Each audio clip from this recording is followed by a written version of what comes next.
Project విషయానికి వచ్చేసరికి Polavaram project కనుక కడితే చంద్రబాబు గారి హయాంలో కట్టడం స్టార్ట్ చేశారు. అదే పోలవరం ప్రాజెక్టు నిర్మించుంటే మూడో పంటకు నీళ్ళు వస్తాయని చెప్పి ముందు చూపుతో పోలవరం ప్రాజెక్టు కట్టడం జరిగింది. ఆ యొక్క పోలవరం ప్రాజెక్టు లేట్ అవుతుందని ముందు చూపుతో పట్టిసీమ ప్రాజెక్టు తీసుకొచ్చారు. పోలవరం ప్రాజెక్టుకి సంబంధించినంత వరకు పోలవరం పట్టించుకోవటమే మానేశారని చెప్పి అనుకుంటున్నారు అందరూ. 72% కంప్లీట్ అయిపోయినట్టు పోలవరాన్ని ఉన్న 30% కూడా పట్టించుకోవట్లేదు అని అనుకుంటున్నారు.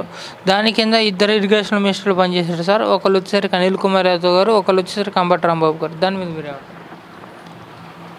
రాష్ట్ర పునర్విభజన చట్టం ప్రకారం పోలవరం జాతీయ ప్రాజెక్టు అయినా కానీ చంద్రబాబు గారు చాలా ముందు చూపుతో పోలవరం ప్రాజెక్టు స్టార్ట్ చేసినా అది ఒక 5 సంవత్సరాలు టైం పట్టవచ్చు. 5 సంవత్సరాల వరకు కనుక కృష్ణా డెల్టాకి ఇబ్బంది అవుతుందనే ఉద్దేశంతో పోలవరం ప్రాజెక్టు నుంచి ఆ పట్టిసీమని దగ్గర లిఫ్ట్ చేసి కృష్ణా డెల్టాకి పంట నీరు, తాగునీరు, సాగునీరు అందించి తీశారు. అట్లాగే పోలవరం ప్రాజెక్టుని ప్రతి సోమవారం అది పోలవరం అన్నట్టుగా పెట్టుకుని ప్రతి వీక్లీ ఆయన దాని మీద కాన్సన్ట్రేట్ చేసి రివ్యూ పెట్టి పరుగులు ఎత్తించి ఆ రోజున సెంట్రల్ గవర్నమెంట్ ఉమాభారతి కానీ నితిన్ గడ్కరీని కానీ పెట్టి పోలవరం ప్రాజెక్టుని 70% అబోవ్ చేస్తే అదే చంద్రబాబు కంటిన్యూ అయితే ఆ ప్రాజెక్ట్ అయిపోయేది ఇప్పటి వరకు.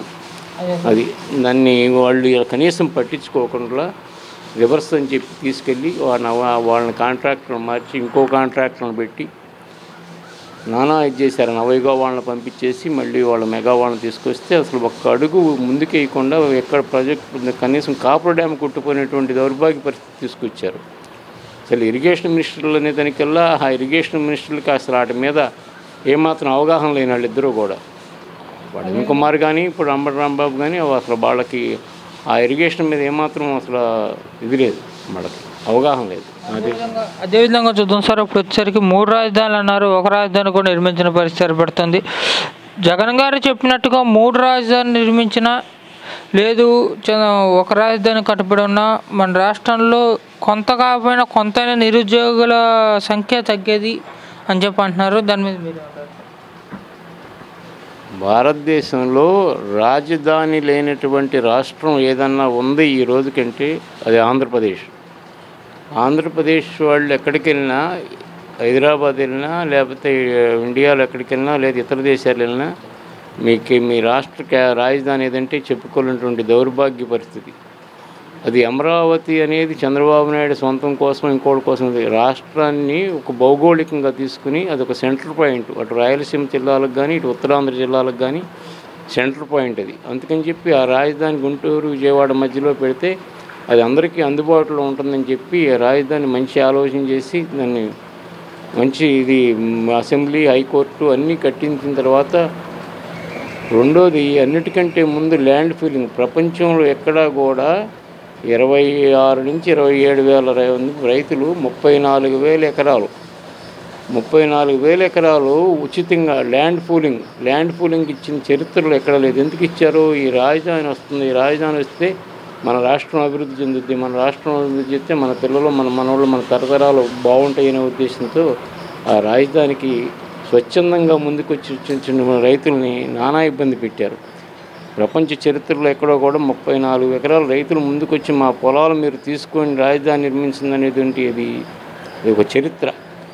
దాన్ని కూడా ఉపయోగించుకోకుండా మళ్ళీ 3 రాజధానులు అని చెప్పి, ఏది 3 రాజధానులు ఎక్కడ? వైజాగ్ ఎక్కడ? రాయలసీమ అనంతపురం వాళ్ళు, చిత్తూరు వాళ్ళు వైజాగ్ వెళ్ళాలంటే ఎంత దూరం?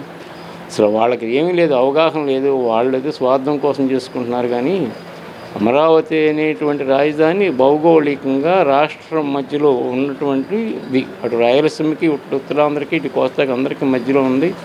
అది బ్రహ్మాండంగా చేశారు. దాన్ని రైతులు కూడా ముందుకొచ్చి స్వచ్ఛందంగా ఇచ్చారు. కానీ ఆ రైతులను ఇబ్బంది పెట్టి నానా బాధలు పెట్టారు. దాంట్లో సమస్యలు 3 రాజధానులు అనేది అది అసలు అది దేనికి ఉపయోగపడదు, వాళ్ళ ఆలోచన ఉపయోగపడదు, ఉద్యోగాలకు ఉపయోగపడదు. అదేవిధంగా తీసుకుందాం. ఇప్పుడు వచ్చేసరికి ప్రధానంగా మద్యపాన నిషేధం చేస్తారన్నారు, మద్యపాన నిషేధం చేయలేదు. ఆ మద్యం తాగటం వల్ల మన రాష్ట్రంలో చాలామంది చనిపోవడం జరిగింది. ప్రధానంగా ఆ మద్యం నుంచి ఏడాదికి 30 నుంచి 40 వేల కోట్లు తాడేపల్లి ప్యాలెస్కి వెళ్తుందని, ఈ మధ్యలో వైసీపీకి స్కామ్ జరిగిందని అంటుంటే, కొత్తగా ఇప్పుడు చంద్రబాబు గారికి బెయిల్ వచ్చే టైంలో బెయిల్ రాకూడదని చెప్పి అక్రమంగా మద్యం షాపులకు అనుమతులు ఇచ్చారని చెప్పి కేసు పెట్టడం జరిగింది. ఆ కేసులో మాజీ మంత్రివర్యులు మచిలీపట్నం మాజీ మంత్రివర్యులు పాలిట్ బ్యూరో సభ్యులు కొల్లు రవీంద్ర గారి మీదేమో A2 కింద, చంద్రబాబు గారికి మీదేమో A3 కింద, అప్పుడు IAS అధికారిగా పనిచేస్తున్నటువంటి అధికారి మీద A1 కింద పెట్టడం జరిగింది. దాని మీద మీరేమంటారు?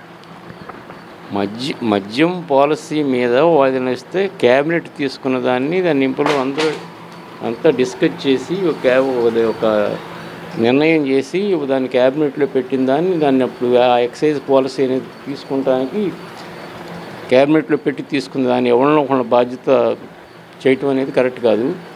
తర్వాత ఇప్పుడు ఎక్సైజ్ మద్యపాన నిషేధం అనేది కాదు, అసలు మద్యపాన నిషేధం చేయటం అట్లా ఉండి లిక్కర్ షాపులు కూడా గవర్నమెంట్ నడిపే పరిస్థితికి వచ్చేసారు. వాళ్ళే ఇచ్చేసి ₹50 ఇవ్వాల్సి ఉంటుంది దాన్ని ₹200 చేశారు. ఆ లిక్కర్ని తాగేవాడికి అందుట్లో ఏం కలుపుతారో తెలియదు.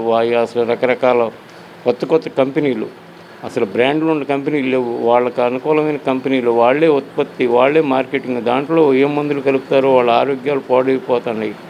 అసలు రెండోది మద్యం మీద మాకు ఇంట్రెస్ట్ లేదనే వాళ్ళు మద్యం మీద పెట్టి మాకు సంవత్సరానికి ఇంత ఆదాయం వస్తుంది, 5 సంవత్సరాల్లో ఇంత మాకు ఆదాయం వస్తుంది, దీని మీద కూడా లోన్ తీసుకుని దీని మీద కూడా అప్పు తెచ్చి మేము మద్య నిషేధం చేస్తుంటే ఎవరు నమ్మే పరిస్థితి, అంత హాస్యాస్పదమైనటువంటి విషయం. అదేవిధంగా చూసుకుందాం, ఇప్పుడు వచ్చేసరికి ప్రధానంగా నిత్యావసర వస్తు ధరలు కూడా బాగా పెరిగిపోయినాయి. సగటు రైతు నుంచి పేదవాడు, మధ్యతరగతి వాడు ఎలా బతకాలో అన్న ఆలోచనలో ఉన్నారు. దాని మీద మీరేమంటారు?